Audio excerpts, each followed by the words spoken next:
Last night was one of those games that leaves you conflicted, because for a brief moment, it actually felt like something special could happen. The opening 10 to 15 minutes. Sunderland looked sharp, aggressive, alive.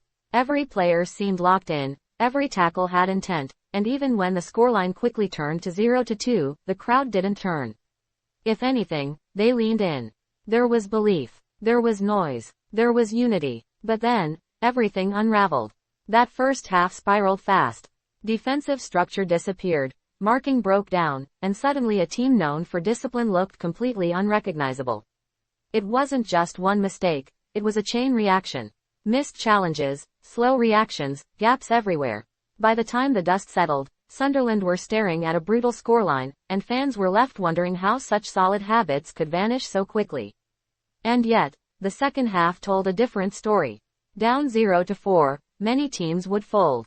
But not this one. The players came out fighting, and the fans. They were incredible. Loud, defiant, unwavering. You could feel it through the screen, that sense of togetherness, that refusal to give up. It wasn't just support, it was a statement. Still, the comeback never fully ignited. There were flashes, moments where you thought, maybe, but the mountain was just too steep. Then came the emotional tension. Questions around Robin Rouf's distribution resurfaced, moments where the tempo slowed, where urgency was missing. He's a talented keeper, no doubt, but nights like this expose areas that need sharpening. And then, the most uncomfortable moment of all, Nordy's reaction.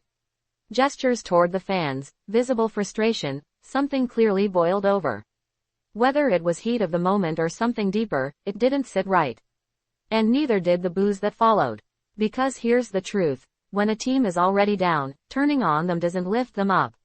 What stood out most wasn't the scoreline, it was the divide between frustration and loyalty. This was a night of passion, mistakes, resilience, and raw emotion. A night where Sunderland showed both their flaws and their fight. And maybe that's the real takeaway. Even in collapse, there was still something worth holding onto. Hamare Channel Co. Subscribe Karna Mat